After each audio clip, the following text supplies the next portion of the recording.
We interrupt this program to bring you an important Wayfair message. Wayfair's got style tips for every home. This is Nicole Byer, helping you make those rooms flyer. Today's style tip: when it comes to making a statement, treat bold patterns like neutrals. Go wild! Like an untamed animal print area rug under a rustic farmhouse table from Wayfair.com. Ooh, fierce! This has been your Wayfair style tip to keep those interiors superior. Wayfair, every style, every home. We interrupt this program to bring you an important Wayfair message. Wayfair's got style tips for every home. This is Styles McKenzie helping you make those rooms sing. Today's style tip: when it comes to making a statement, treat bold patterns like neutrals. Go wild, like an untamed animal print area rug under a rustic farmhouse table from Wayfair.com. Arr, fierce. This has been your Wayfair style tip to keep those interiors superior. Wayfair, every style, every home.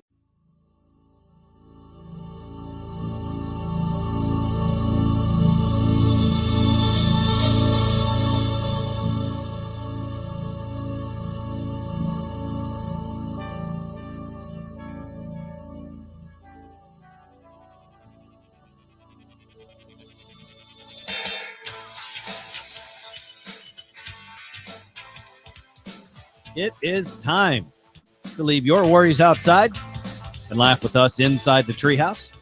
I'm Dan O'Malley, along with Trey Trenholm and Raj Sharma. Today is Thursday, January 30th, 2025. I think it's safe to say that in most situations, hitting a high score is a hell of an achievement. It's something to be proud of, right? Mm-hmm. Mm-hmm. There's one situation where breaking the high score is not. Trying to think of all the different words that are coming to mind, but there is one situation where breaking the top score is not something to be applauded. And that is breathalyzer tests. Well, it depends on your goal. I guess it does depend on your goal. If your goal is to be arrested and thrown in jail and endanger the lives of countless others around you, then okay, sure. But me breaking the high score on Cruisin' USA at the Aladdin arcade at the mall when I was a child, man, that was a great feeling. But if you break a breathalyzer because you're so drunk, that's not something that should be applauded. But you will make the news.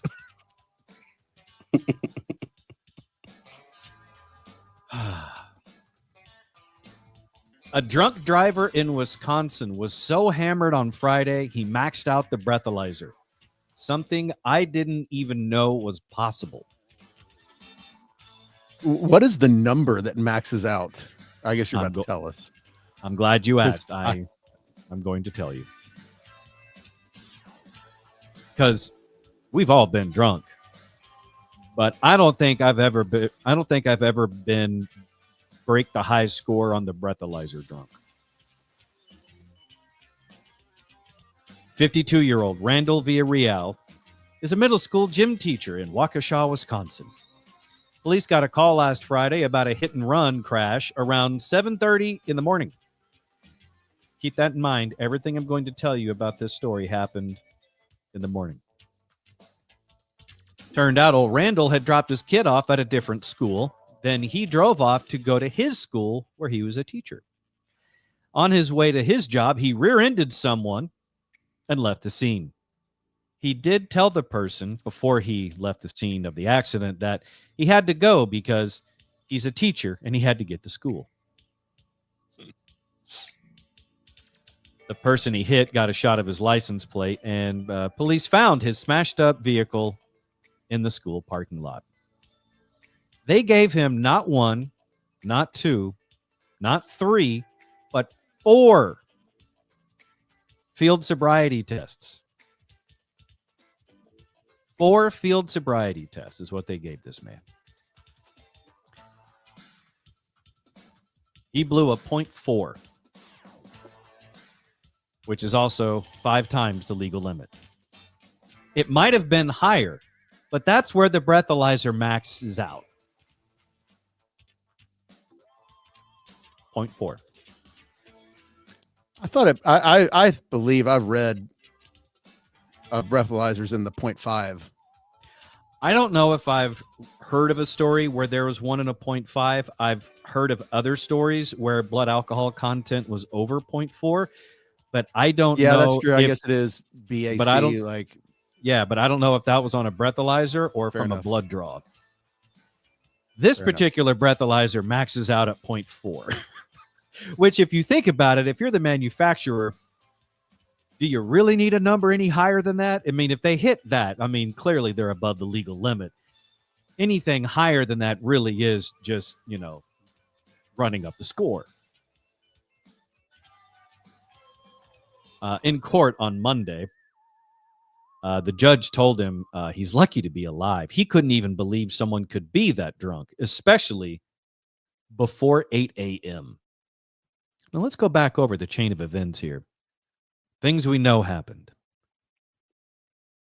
This teacher got in his car with his child, drove his child to school, got the child there safely, left that school to go to his teaching job. On the way, he hit somebody, left that accident scene, telling the person he hit, "Sorry, I'm a teacher. I got to go to work." And then he goes to work. And then when he's at work, I don't even know if he made it into first period. He's a gym teacher. I remember the fun days in school when it was substitute teacher day or our regular teacher wasn't feeling well. And what did they do, Trey? Put a movie on. That's right. They wheeled in the TV. The holy grail of school to Gen X was when the door opened and in came the TV on the cart, and everyone rejoiced. It's a beautiful thing, and I don't think there's an adult equivalent that I can think of. No. But now I know when that TV came rolling into school, when that TV came rolling into the classroom, that teacher hung over. Well, it also it makes you, because if he's a gym teacher, like, that's a dodgeball day. It's a dodgeball day, and you probably just keep drinking and just enjoy the show. Yeah. Makes me question a lot of things in my childhood. It really does, doesn't it? You go back and start thinking about all the different things from school and recess, gym class. Is that the reason why the gym teachers thought it was so funny to make you climb that rope? And it wasn't just a normal rope, right? It was the rope that went how high? All the way to the ceiling of a gymnasium. That's like 40, 50 feet. That is perilously dangerous. And the only thing protecting you if you fell was either A, other kids, or B, a gymnastics mat. That's about, 2 inches thick. And at the center of it was concrete. Yeah. Well, it makes you wonder. It's like, because you have Fridays, and they always say, "What's the end of the week?" Were Fridays the fun day because all the teachers had gone out on Thursday night? Mm-hmm. Yeah, because it was ladies' night, and most teachers that we grew up with were female. Or the gym coaches were single males. Absolutely, and their tight polyester shorts. Come to think of it, I think you're right, Trey. Some of the games that we played in gym and in recess don't sound like games that a sober person would come up with, dodgeball being one of them. But there was one game that actually I think is even more sadistic than dodgeball, and that's wall ball. Wall ball is the one where it's basically a firing squad with a red playground ball. That's definitely a game that a inebriated person came up with. Let's put a bunch of kids up against a wall and have them throw red playground balls at each other. Bonus points if they get hit in the face. I don't think I ever played wall ball. Was that something that they did in the orphanage? I guess that was part of the orphanage games. Here I was thinking it was normal.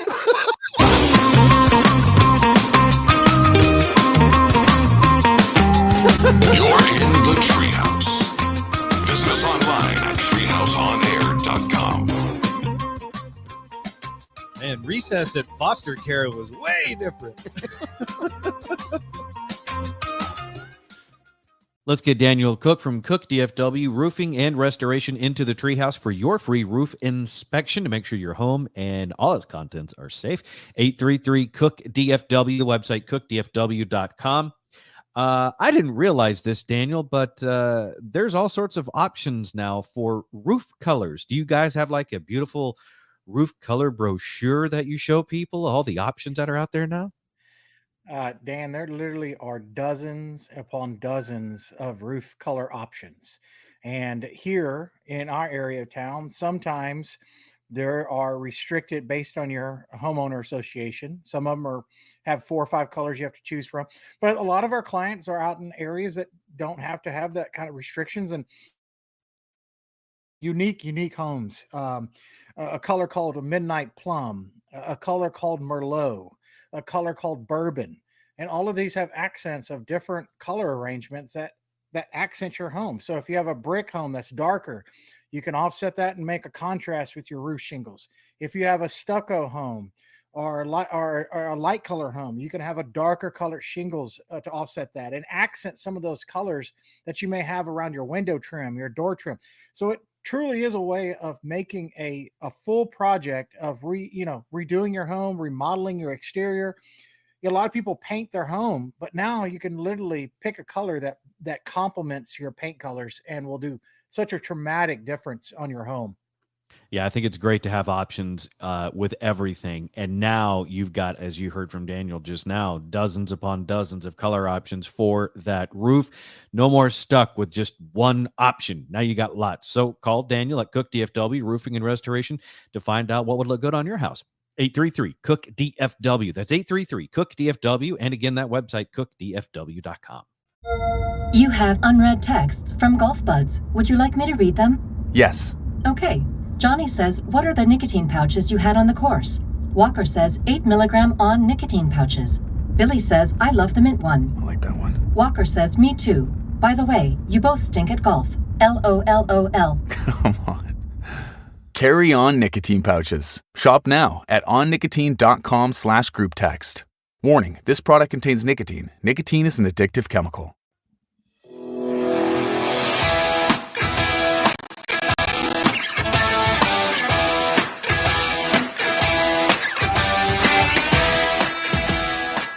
You're in the Treehouse. Visit us online at treehouseonair.com. That first segment of the Treehouse is brought to you by Cook DFW Roofing and Restoration. To get your free roof inspection, call 833-COOK-DFW. That's 833-COOK-DFW, or go to cookdfw.com. Dan O'Malley here, along with Trey Trenholm and Raj Sharma on Thursday, January 30th, 2025, coming off of the teacher in Wisconsin that was recently arrested for maxing out a breathalyzer at 0.4. Didn't even know that you could do that, but I guess it makes sense because if you're any higher than that, there's no reason for the machine to go higher. All it really needs to know is that you're over the legal limit. Mm-hmm. The judge not only told the man that you shouldn't be alive, but basically told him that lesser people would be dead. That's the kind of number you hit when you are, in fact, an alcoholic. Like, this is a guy who not only did not die while maxing out a breathalyzer, but he managed to take his kid to school. Ironically, got him there in one piece. After he dropped the kid off at school, he runs into somebody in a car accident, leaves the scene, and then manages to get himself to school to teach that day. Yeah, that's the amazing thing, is that he maintained some semblance of functionality. Yeah, I think a lot of that is muscle memory. I really do. I don't think you're doing your taxes. Yeah, but most humans would go night at a certain point. Yeah, I think he was close though, because when they administered the 4 different field sobriety tests at the school gymnasium, which I bet was fun. Hopefully they didn't have the students watching. Prosecutors say he failed all 4 of them, including counting and walking. Which Don't if you you think max out the breathalyzer, there's really no surprise there. Yeah. All right. Speaking of being absolutely drunk, let's talk about the Dallas Cowboys, shall we? So the other day, the Dallas Cowboys announced what, Trey? Hang on a second. We've got Cowboys? Yeah, we're going to talk a little bit about our team, the Cowboys. Okay. There we go. You got to make sure that on our cameras, you change your background to dumpster fire. That's right. That's Trey's theme. A big flaming dumpster fire. Not just, a single bag in the dumpster. No. Fully engulfed. Blazing. It's like a Southern California dumpster. Yes. Gotcha. So that is how you could describe the Dallas Cowboys franchise. Not from a business side, because they're making tons of money, but from an actual product side, which is the football. They are not good and have not been for most of the years of the last 30 years. Well, and let's be honest, and especially in the last year, have tied up hundreds of millions of dollars in two players that were both, even when healthy, below average, and regressed as a franchise dramatically. The two players you're talking about are Dak Prescott and CeeDee Lamb. Yes. Interesting. And didn't sign those two, didn't sign probably the most valuable person on the team, and left that somewhat chance now in Micah Parsons. Gotcha. Mm-hmm. So it'll be an interesting offseason. And the offseason hadn't even started yet because you got to play the Super Bowl first. But the Cowboys did part ways with head coach Mike McCarthy. And they decided after a very shallow search of a head coach replacement to hire from within their offensive coordinator, Brian Schottenheimer. Marty. Who's never called a play. He's never called a play in his life. You know what, though? Here's the thing. To be a head coach, you don't have to call the plays. You just got to be the guy that's in charge of stuff. Or in this case, the guy that's kind of there to be puppeteered by Jerry. Mm-hmm. Mm-hmm. So anyway, the Cowboys announced Brian Schottenheimer as the new head coach of the Cowboys, and pretty much all of Cowboys Nation was displeased. And so they got to answer questions about that from the media, to which Jerry Jones had one of his more interesting and colorful replies to fans and media questioning the hiring of Brian Schottenheimer as the new head coach of the Dallas Cowboys. There's a very low percentage of this that is smiles and glory holes. Very low percentage.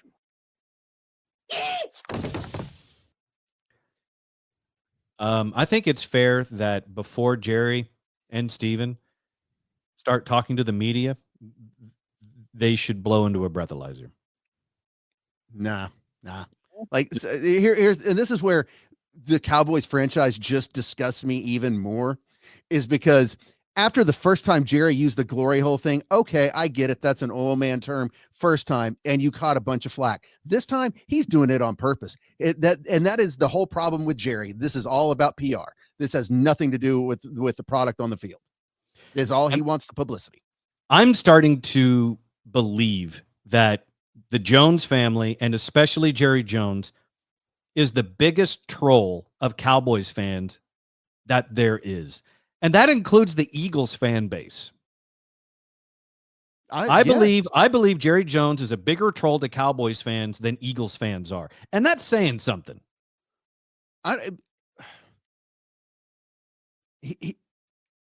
It's like it is like the ultimate abusive relationship. Yep. He knows the fans will come back, and so he will buy a hat. Yeah. Oh, you fell down again. Come to the games. Party passes are only $49. This year's our year. Don't make me do it again. That's not the actual score of the game. In our minds, the Cowboys won. And I say that because if this sounds like gaslighting, it is. And here's Stephen Jones doing. If you've heard the term gaslight and you're not really sure what it is, I'm going to give you a very good example of it in the wild from Stephen Jones of the Dallas Cowboys. This is at a press conference. This is at the press conference when they were introducing Brian Schottenheimer as the new head coach of the Dallas Cowboys. And Stephen Jones was asked about the drought or the lack of postseason success that the Cowboys have had in the last 30 years. Probably helps if I unmute the audio there. Hang on. Here we go. Obviously, we're also evaluating where it didn't go right, in terms of, this drought that people say we're in terms of a championship game or a Super Bowl.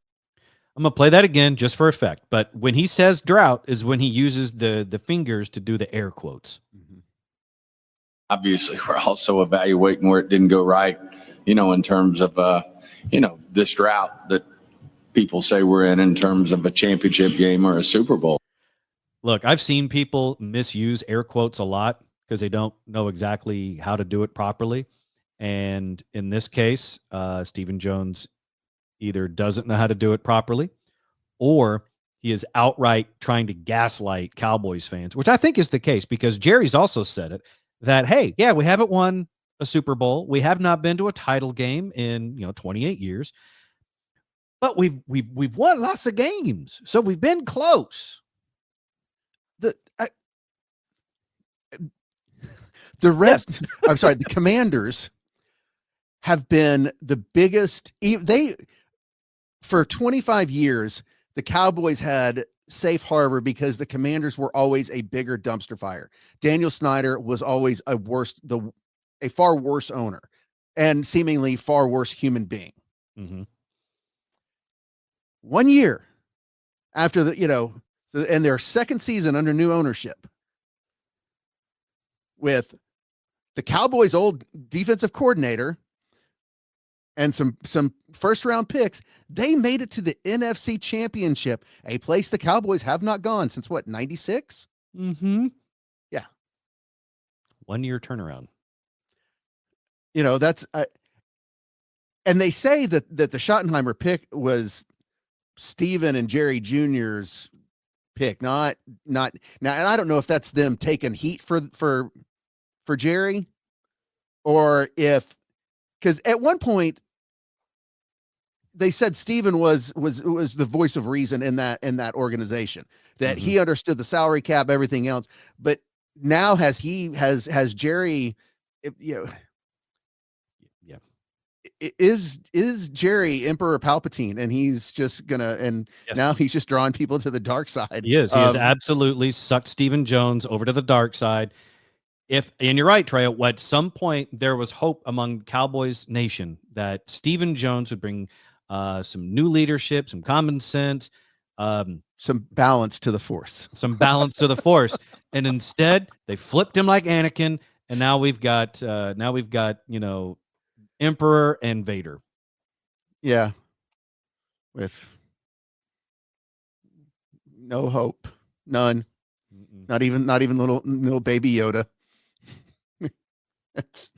There's just it's and here's the problem is, and this proved it in the last season, even with Cooper Rush at the helm, and when the Cowboys won 2 games in a row, people started buying tickets again. The sheep just keep coming back. Like right back to the slaughter. Go Eagles. I'm not going that far. I'm all in on the Kansas City Swifties. Yeah, go. Hey, you know what?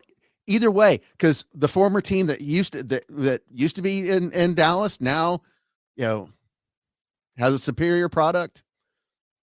Go Commandos, go Eagles, go Chiefs, go anything. just anything but the Cowboys. I mean, not the Jaguars. I mean, come on. But I don't think we've hit that rock bottom just yet. We're close.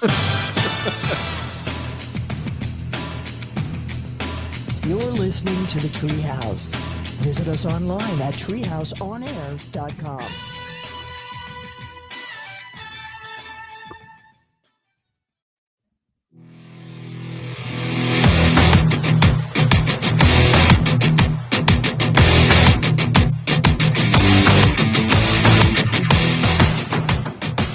You're listening to the Treehouse. Visit us online at treehouseonair.com. If you miss any part of the Treehouse show, you can catch up with the Treehouse Show podcast, available on all major platforms like Spotify, the iHeartRadio app, Apple Podcasts, Pandora, Amazon Music, and more. Just go to treehouseonair.com to subscribe on any of those platforms and others. Subscribe to the Treehouse Show podcast today at treehouseonair.com. Dan and Trey, along with you inside the Treehouse today, January 30th, 2025. Trey, do you think Texas is a good state or a bad state when it comes to being single? I'm asking you because you live in Texas and you're single. Is Texas a good or a bad state to be single? I would say overall it's probably a good state to be single. All right. Well, congratulations. On the list of worst states for singles in a recent study, Texas did not make the list. So, yay us. Yay. So which states did make the list of worst states to be single? I'm glad you asked. Recent study found Florida is actually the top state for singles. Okay. But the worst states to be single are West Virginia. They say in West Virginia, the average marriage stretches an impressive 22.6 years. But if you're single, don't expect it to be easy. One of the oldest populations in the country and limited opportunities for younger folks. It's slim pickings in the mountain state. Following West Virginia, what is it, Trey? Cousins. I think you're going to notice a theme among the worst states to be single in the United States.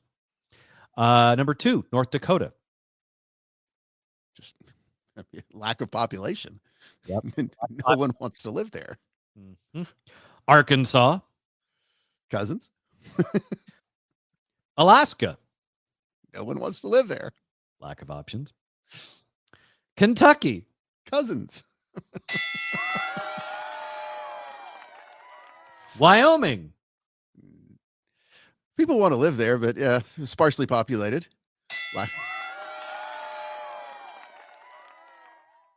South Dakota. Just a hair better than North Dakota. Also lack of population. Yeah. Hawaii. Yeah, I think just that lack one, of options. Yeah, I think that one is sort of the curveball. You would think single in Hawaii would be decent. Actually, it's funny because I have never been to Hawaii, but everyone, especially any single people that I know that have ever gone there, said it sucks because Hawaii is very expensive to live there, and so it's almost all married people. So it's a lack of options deal. So Hawaii is also lack of options, like Alaska, both Dakotas. Okay. New Mexico is another horrible state to be single in. Lack of options. According to some studies, New Mexico has the highest number of single adults, but it ranks near the bottom for online dating opportunities. Which begs the question, why aren't the single people dating? Apparently, they have bigger problems to worry about. The third lowest median household income, the highest crime rate, safety, and stability come first. So low income, high crime rate, add that to the challenge of spotty internet access. It's one of the worst states for connectivity. So, and considering how finding a new person to date, the most popular way you do that now is through online situations, that makes New Mexico a pain in the ass. Another state that makes the worst states to be single in, South Carolina. Say it, Trey. I mean, the Cousins show that actually surprises me because you've got beach. Mm-hmm. I guess there's no really major urban.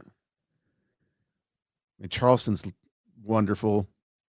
Dating opportunities are slim there, apparently. It's few single adults, limited online dating options, and you throw in also a high crime rate. Dating feels like dodging creeps instead of Cupid's arrows, according to Yahoo.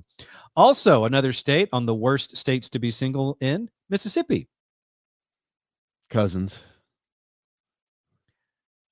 Yeah, and in Mississippi, the state's not the only thing that's burning. Yeah. Also, Kansas. So have you noticed the vast majority of the states where it sucks to be single, southern states? Yeah, southern or cold as bleep. You would think in colder environments that might actually be a good recipe for romance. You need to get together for some body heat kind of a thing, but apparently not. Yeah, extremely rural, southern, which we really don't think about it much today, but there are still lots of places that have spotty, if no internet access. So, And if that's the way to find love these days, it makes sense that we saw the story that we did last week where the man thought his best chance at love was with the nostril of a horse. It's not that he's sick, it's just a lack of options. You're in the Treehouse. Visit us online at treehouseonair.com.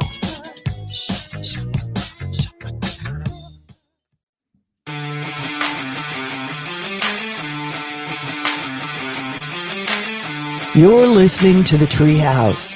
Visit us online at treehouseonair.com. If you like the Treehouse show, then you'll love us on social media. So give us a follow at Treehouse On Air across all social media platforms.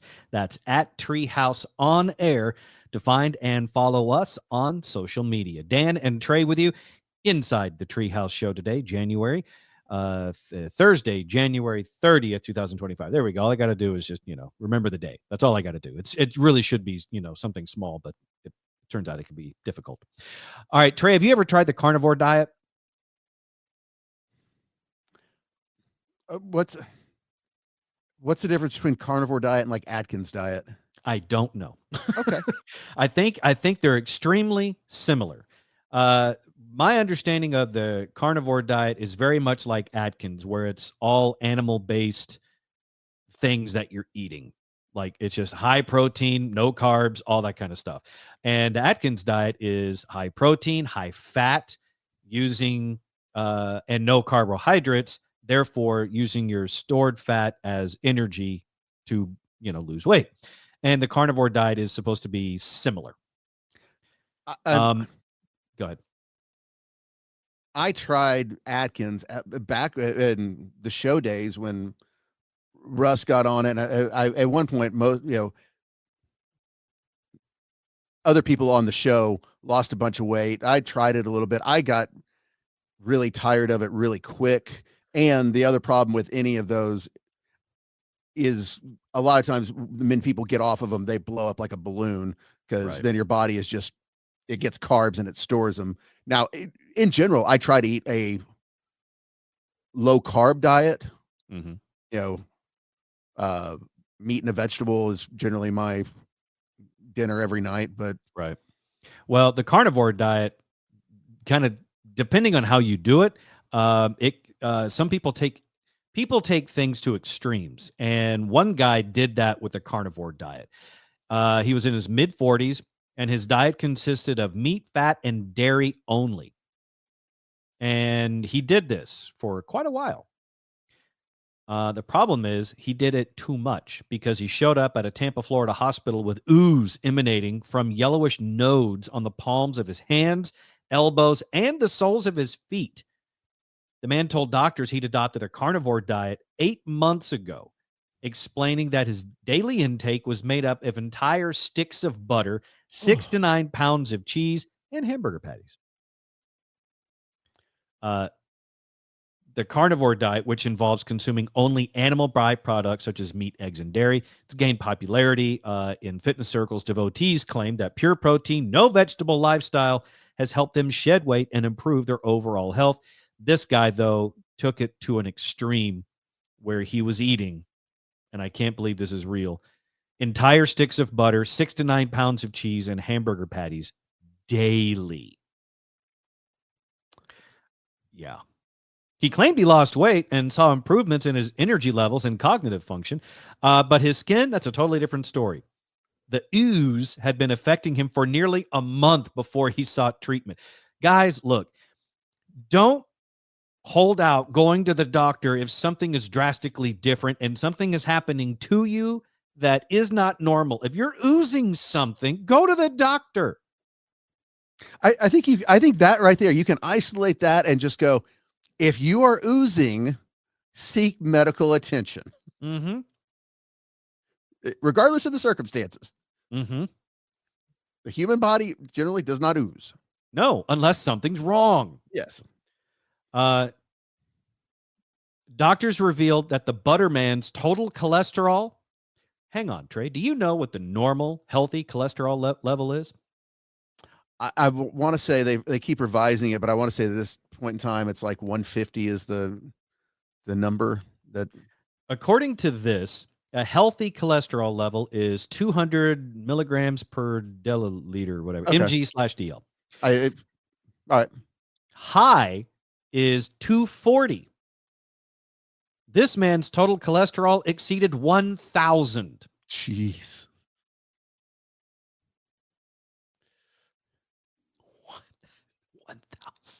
That is 5 times over what's considered healthy.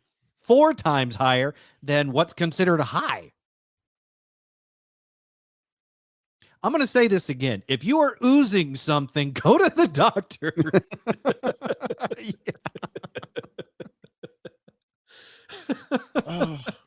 And you know the fine print on health and nutrition things when it says do things in moderation? This is what they're talking about. You can have a high protein diet where you eat meat, cheese, eggs, and dairy and such, but not 6 to 9 pounds of cheese per day, not entire sticks of butter. No, I'm trying to think. I mean, unless you want to become featured at the state fair. Well, it's like I recently, I mean, over the last year, I started using butter more. I had tried to avoid it, but then you started reading some of the things. It's like butter probably maybe, I don't want to give out medical advice, but butter seems to have gotten a bad rap. Yep. It used in moderation. But I probably use, buy a thing of the butter, that's 4 sticks. I probably buy a thing of butter every 4 to 6 weeks. Okay. So you're not oozing. No, I'm not oozing. Then you're probably okay. I think so. Yeah. And what are you going to do, Trey, if you start oozing? I'm going to seek medical attention. That's a good idea.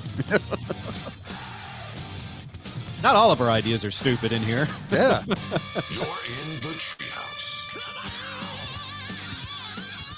Visit us online at treehouseonair.com.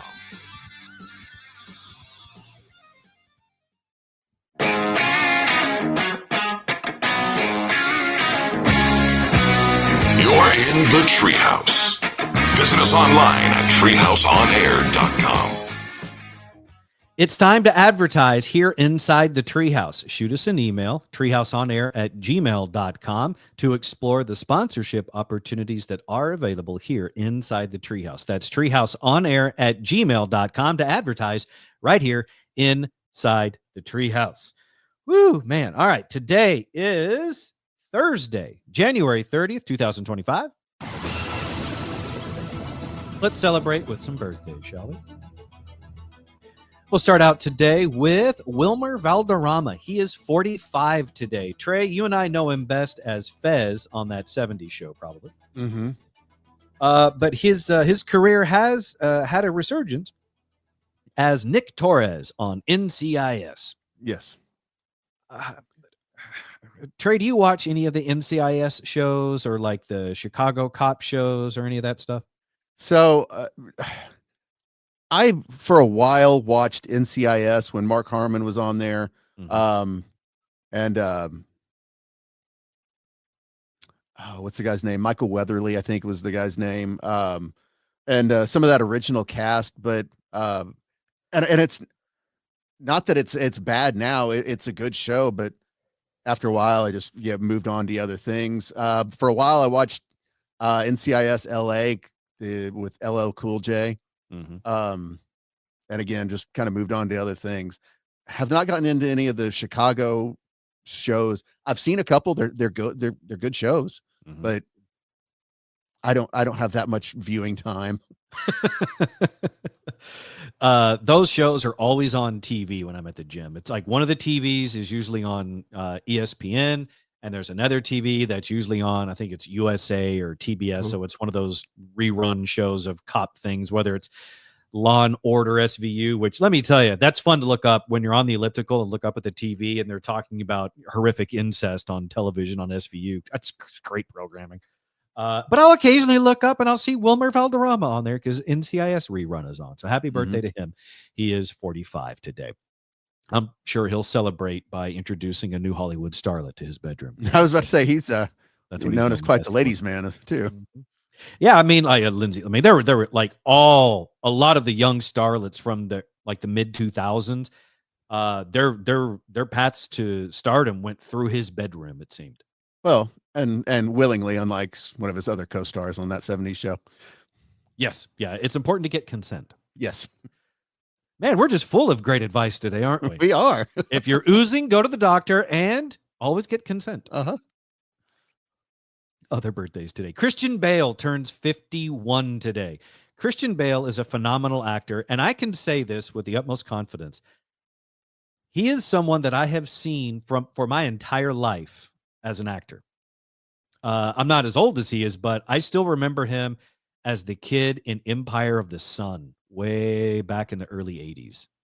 He was the kid in Empire of the Sun. And then he became Batman. Did not know that. Yeah. In this head, Trey, in this head of mine is tons of useless information.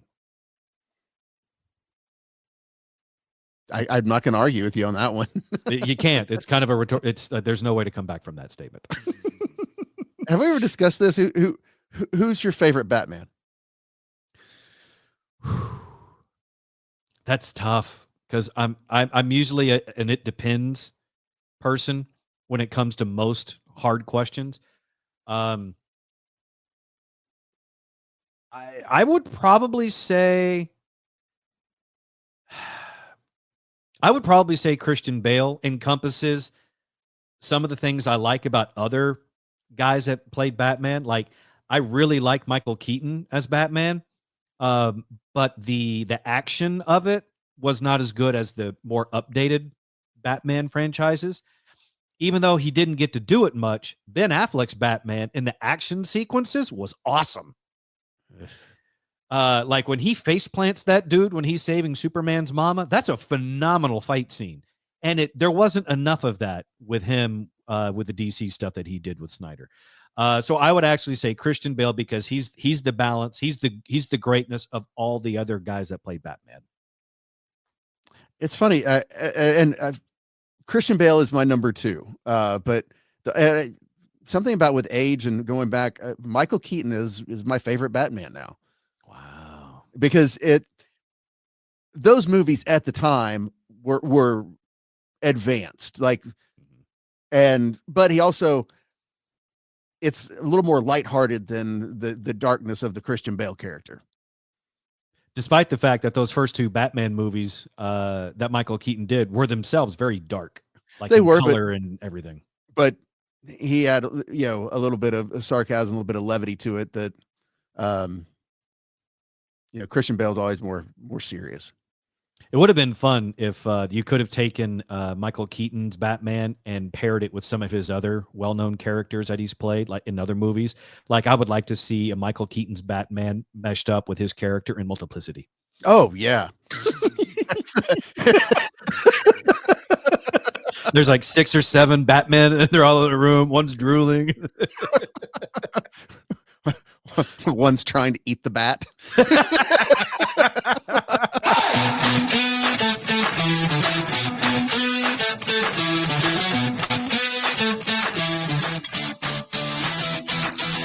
You're listening to the Treehouse. Visit us online at treehouseonair.com.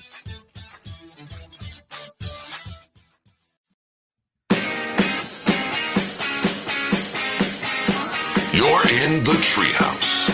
Visit us online at treehouseonair.com.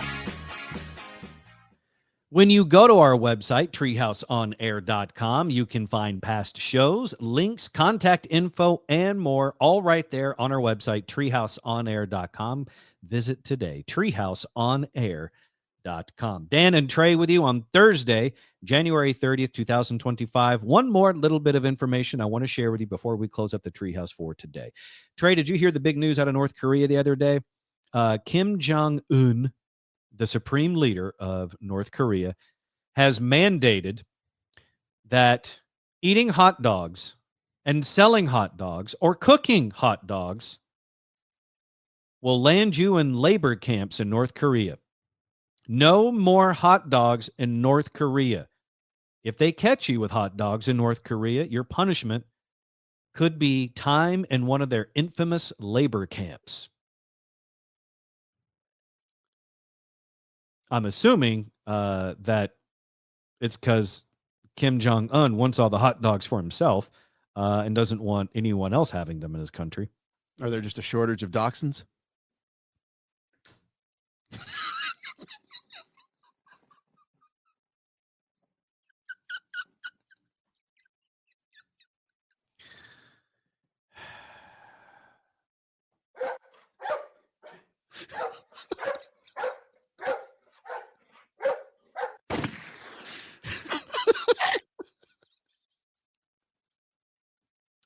I'm going to go home now.